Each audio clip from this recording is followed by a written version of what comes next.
Dulu saya juga pernah punya tim yang sefrekuensi, cewek bagian multimedia. Saya bilangin bengkokin garis itu dong gitu. Dia udah tahu garis yang mana, dia udah tahu bengkoknya seberapa gitu. Sampai segitunya frekuensi kita itu bisa dipahami gini saya gitu loh.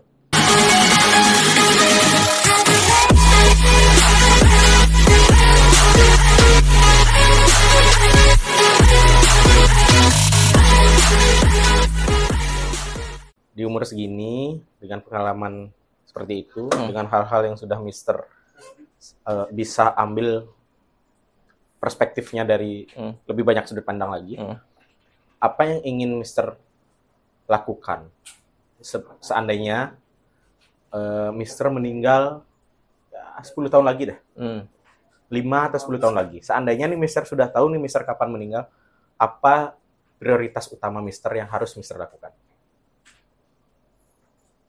Prioritas utama ya, karena di sekarang saya kan udah anggaplah kita karena udah berkeluarga, pasti prioritas keluarga ya, keluarga baru yang saya ajak, keluarga baru yang saya ajak. Karena kalau kata buku, kata teman-teman yang lain gitu ya, kalau kita bicara soal siapa yang paling terakhir yang kita sayangi, itu pasti istri. Karena kan anak bakal nikah, keluar punya keluarga sendiri, orang tua juga udah bakal meninggal suatu saat nanti gitu. Pasti itu pasti terjadi. Tapi yang nemenin kita dari tua kan pasti istri. Nah, saya pengen punya kesiapan dan kesiapan finansial istilahnya, finansial, sehingga kalau saya, karena kita nggak tahu juga apakah lagi 10 tahun, apakah besok, apakah kapan gitu, saya ingin mempersiapkan supaya mereka bisa hidup tenang tanpa saya sih, legacy sih, warisan supaya mereka bisa hidup tenang. Oke, artinya memang keluarga ya? Ya, buat keluarga sih. Terkait pekerjaan, pesan dan kesan mempunyai tim yang agak gila seperti ini. Oke, jadi perlu disadari gini ya, kalau franchisee itu guru-gurunya pasti hampir sama dengan franchisee-nya. Kalau franchise-nya kalem, guru-gurunya mirip-mirip pasti seperti itu. Karena dia akan mencari yang sefrekuensi. Kalau teman-teman ya, kalau ke cabang gitu ngelihat, kan yang dilihat pertama kali kan koor sama guru tuh. Kalau dia udah ramah sekali, ownernya pasti kayak gitu. Karena mereka melihat yang sefrekuensi.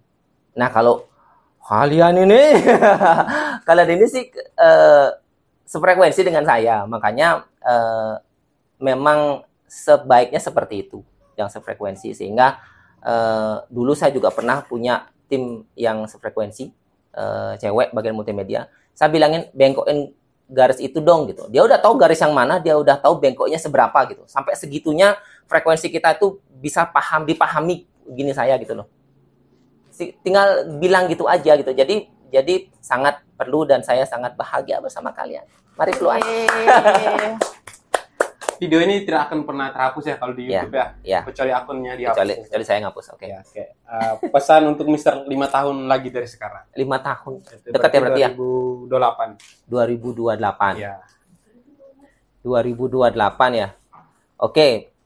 Parte, kalau kamu melihat video ini, kalau kamu masih ganteng kayak sekarang, tetaplah ganteng.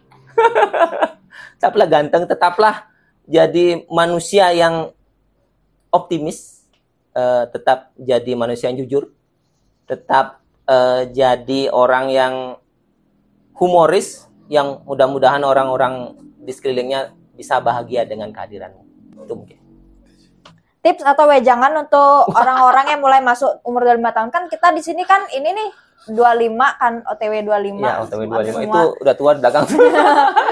Ada nggak tips yang mau dibagiin ke kita nih yang masih masuk ke early 20s? Yang saya sesali sebelum saya masuk 25 itu, yang saya sesali udah lewat 25 baru saya paham, itu adalah di saya mengelola keuangan. Itu yang saya sesali, walaupun sekarang kalau dimulai dari sekarang pun nggak apa-apa sebenarnya ya. Cuman kalau memungkinkan gitu ya, kalau memungkinkan di umur 25 itu kita bisa memanage keuangan dengan benar, itu di umur saya sekarang tuh udah menuai loh sebenarnya, walaupun nggak banyak, udah menuai hasil loh. Jadi saya nggak perlu sesulit sekarang untuk bisa memenuhi kebutuhan saya. Contohnya? Sekarang sih misalkan ya rumah gitu misalkan. Sekarang kalau di umur 25 benar cara saya untuk artinya memanage keuangan, entah itu investasi atau apa, sekarang tuh saya punya DP untuk saya bisa beli rumah. Dan saya belum punya DP gitu. Harusnya udah nih DP 120 juta tuh harusnya bisa saya punya kalau umur 25 tahun udah saya kerjain gitu. 10 tahun tuh cukup kalau saya benar-benar bisa ngelola keuangan saya. Gitu. Karena umur 25 kita udah kerja kan, umur sebelumnya itu pun kita udah kerja kan. Nah, sayang sekali saat itu nggak ada yang ngajarin saya. Tidak terlalu ngetren saat itu finansial apa istilahnya? Financial freedom. Bukan financial freedom. Kebebasan. Finansial. Literasi finansial. Ya, jadi untuk kita tahu bahwa finansial sehat tuh kayak gimana tuh nggak ada yang ngajarin. Yang tahu setelah di umur sekian gitu loh. Wah, sekarang baru tahu dana darurat kayak gimana, kayak gimana caranya gitu, baru tahu sekarang, walaupun belum terlambat gitu. Belum terlambat. Tapi sebaiknya begitu umur 25 itu udah start kita tuh tahu untuk mengelola keuangan tuh kayak gimana. Itu penting banget. Karena begitu umur di atas itu kebutuhannya akan mau nggak mau tuh kayak gelombang besar loh kebutuhannya. Pernikahan, anak, keluarga, bermasyarakat itu pasti itu setelah umur 25 tuh akan tinggi gelombang. Itu.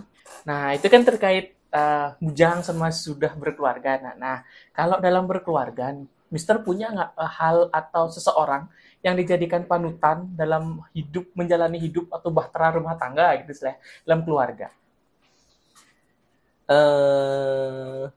Dalam menjalani rumah tangga gitu ya?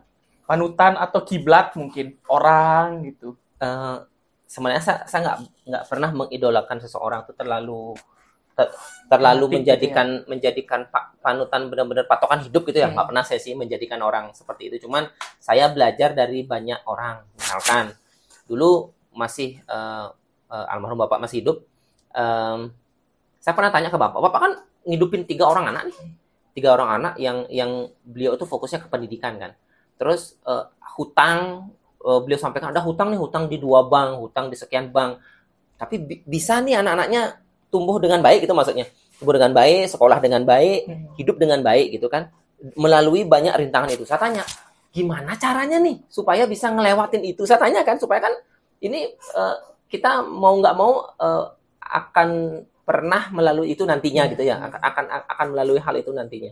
Di titik itu. Nah, saya tanya, gimana caranya Pak? Supaya bisa ngelewatin punya hutang, bayar, gali lubang, tutup lubang. Orang bapak saya kerja sendiri, ibu saya nggak kerja. Dengan gaji seorang PNS itu bisa ngidupin ketiga anaknya gitu loh istilahnya, sampai punya rumah kayak sekarang.